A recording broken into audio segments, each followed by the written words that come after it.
Hai semua, ketemu lagi di video saya.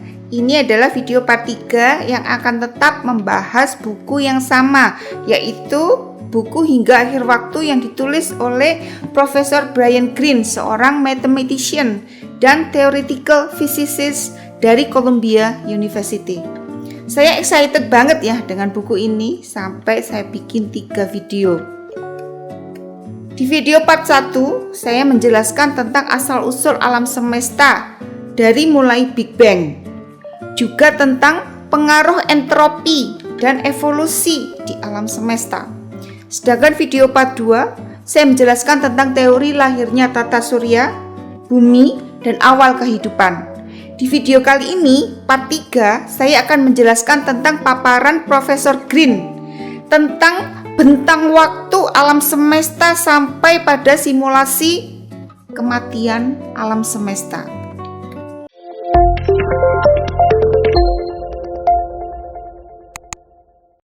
Evolusi memang penting dalam membangun struktur, sedangkan entropi cenderung merusak struktur. Namun evolusi dan entropi tidak harus berlawanan. Kehidupan adalah salah satu pencapaian utama evolusi. Selama miliaran tahun, kerjasama pertukaran antara entropi dan evolusi telah menghasilkan berbagai susunan indah, yaitu kehidupan dan akal budi. Beberapa pertanyaan tentang bagaimana evolusi dan entropi menjawab masa depan yang diajukan oleh Profesor Greene di buku ini dan dijawab sendiri. Ya, pertanyaan pertama adalah, apakah penemuan-penemuan di masa depan merevisi hukum alam semesta? Hampir pasti jawabnya, ya. Jadi penemuan-penemuan kemungkinan akan merevisi hukum fisika yang sudah ada.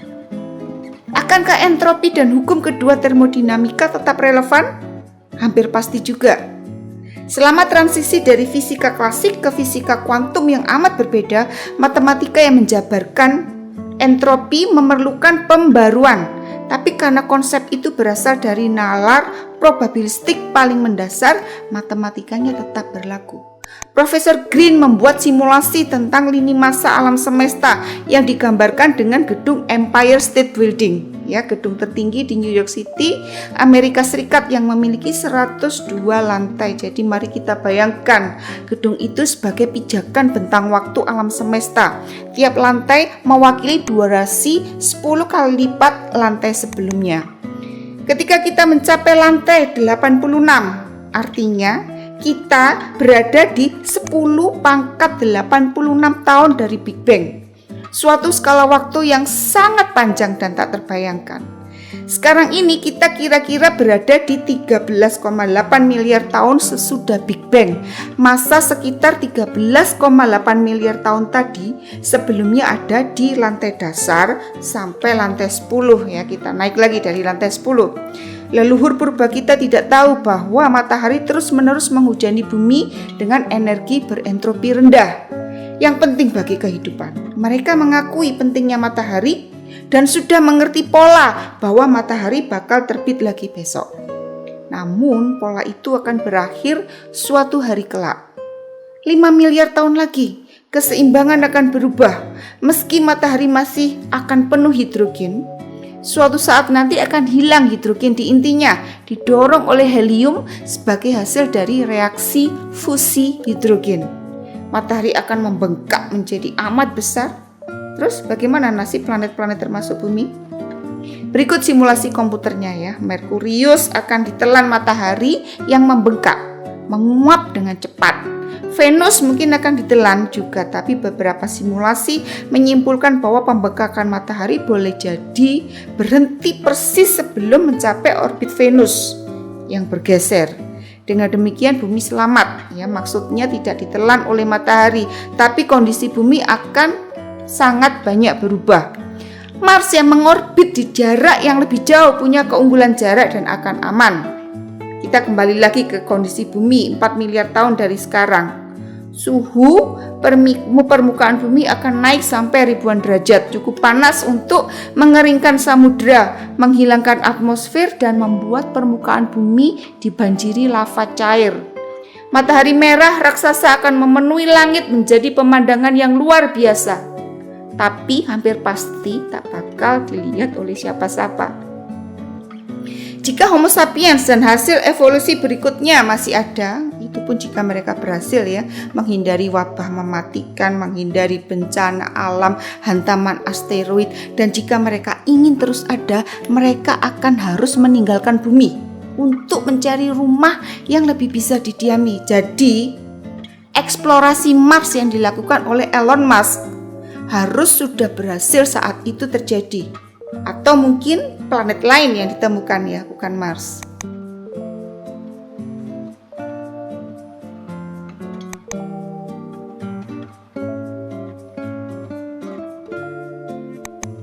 Matahari akan mengalami pengembangan dan pengerutan sampai pada akhirnya berhenti menyusut, akan mendingin dan meredup. Ujung-ujungnya berubah menjadi bola gelap beku. Beberapa langkah di atas lantai 10 gedung Empire, di simulasi tadi matahari akan pudar menjadi hitam. Sejak pengamatan Edwin Hubble tahun 1920-an kita sudah mengetahui bahwa alam semesta mengembang. Galaksi-galaksi saling menjauh. Para peneliti menghadapi pengamatan astronomis yang menetapkan bahwa pengembangan alam semesta telah makin cepat selama 5 miliar tahun. Ahli fisika astronomi Avi Loeb menyatakan bahwa pengembangan alam semesta yang makin cepat akan sangat merusak kemampuan ahli astronomi di masa depan dalam melakukan pengukuran kosmologi yang presisi. Naik lagi ke lantai 12 ya, adalah masa sekitar 1 triliun tahun setelah Big Bang. Radiasi mikrokosmik akan telah terentang dan terlemahkan oleh pengembangan kosmik sehingga akan mustahil dideteksi. Naik lagi ke lantai 14, bintang-bintang akan memudar, galaksi akan menyerupai kota-kota terlantar dalam masa depan distopia. Di lantai 15, kita berada di masa 1 juta miliar tahun dari Big Bang. Selagi melewati lantai 19 dan terus naik ke lantai 20, galaksi biasa akan kehabisan bintang. Bintang-bintang sebagian sudah terbakar habis, akan terlontar dan mengambang tak tentu arah di antariksa. Keteraturan astronomis yang ada di mana-mana di tata surya di galaksi akan buyar. Struktur-struktur yang ada akan berhenti ada di alam semesta. Naik lagi ke lantai 30 yaitu masa 10⁻30 sejak Big Bang. Pada era itu antariksa akan gelap dan sepi. Di sana-sini tinggal ada planet dingin, bintang padam dan lubang hitam, black hole yang besar. Di tengah transformasi lingkungan ekstrim yang sudah kita bahas tadi, bisakah kehidupan bertahan? Itu pertanyaan yang menantang ya. Kita tak tahu akan seperti apa kehidupan pada masa depan yang jauh. Satu ciri yang nampak pasti adalah kehidupan jenis apapun akan perlu menyerap energi untuk memberi tenaga ke fungsi-fungsi penopangnya, metabolismenya, reproduksi, dan lainnya. Meskipun suatu bentuk kehidupan mampu memanfaatkan sumber energi berguna yang baru, selagi kita terus naik ke lantai atas Empire Building, mungkin muncul tantangan lain yang lebih besar dibanding semuanya, yaitu zat itu sendiri bisa jadi akan hancur. Ya. Zat atau partikel atau zarah. Inti semua atom penyusun semua molekul yang menjadi bahan segala struktur material kompleks dari kehidupan sampai bintang-bintang adalah proton. Andai proton berkecenderungan pecah menjadi zarah-zarah yang lebih ringan seperti elektron dan foton, zat kompleks bakal buyar dan alam semesta berubah secara radikal. Dalam ilmu fisika kita maju dari hukum Newton ke hukum Schrödinger yang amat berbeda dalam rentang waktu kurang dari 3 abad. Jadi bagaimana kita bisa berharap mengatakan apapun yang relevan bagi masa depan dalam skala waktu yang melebihi 1 miliar abad? Tentang fisika partikel atau partikel physicist ini, saya akan mengulik sedikit lebih panjang ya, yaitu tentang sejarah model atom yang dimulai dengan model atom Dalton tahun 1803.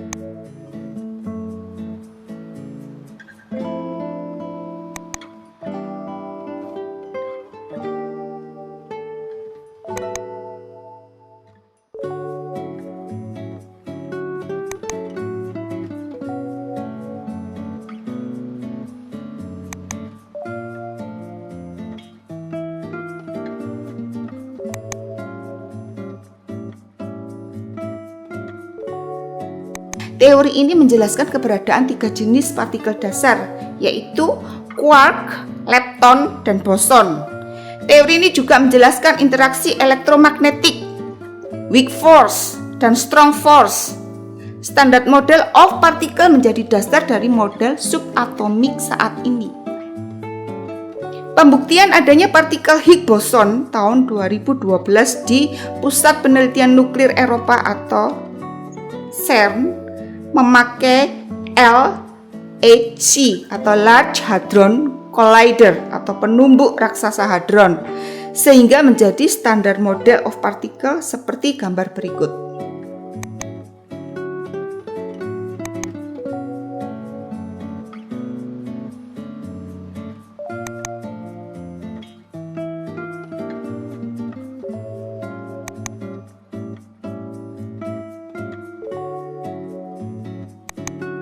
Penemuan Higgs boson merupakan salah satu tonggak penting dalam sejarah model subatomik karena membantu memberikan penjelasan tentang bagaimana partikel subatomik memperoleh massa. Berikut video-video terkait tentang pembuktian partikel Higgs boson.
Welcome aboard the Large Hadron Collider.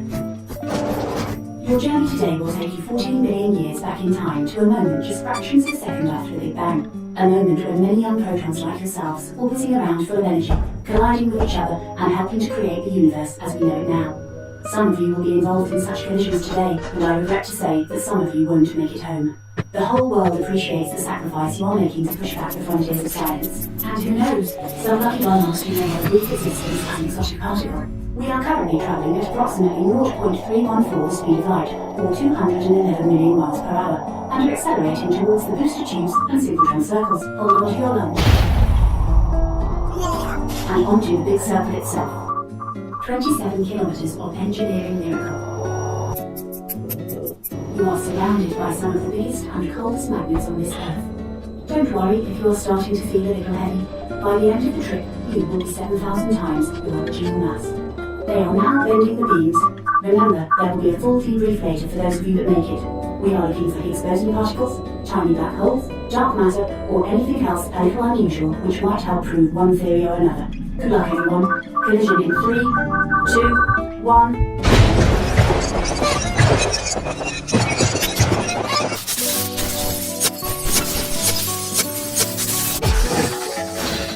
Partikel subatomik seperti elektron, proton, neutron, quark, dan boson, neutrino membentuk dasar teori fisika partikel yang kompleks. Fisika partikel mencoba memahami asal-usul alam semesta, mengapa ada simetri dalam interaksi partikel, dan bahkan materi gelap atau dark matter yang belum terpecahkan. Masih banyak misteri belum terpecahkan. Penelitian dan penemuan baru terus dilakukan, membuka wawasan baru tentang dunia subatomik dan mungkin membawa kita maju menuju pemahaman yang lebih dalam tentang alam semesta. Apakah akhir sudah dekat? Alam semesta bakal terus ada, tapi hampir pasti tanpa kita Homo sapiens. Terima kasih telah menonton. Nantikan video saya selanjutnya dengan buku-buku yang berbeda. Sudah banyak buku yang menanti untuk saya ulas ya, jadi ngantri nih ya.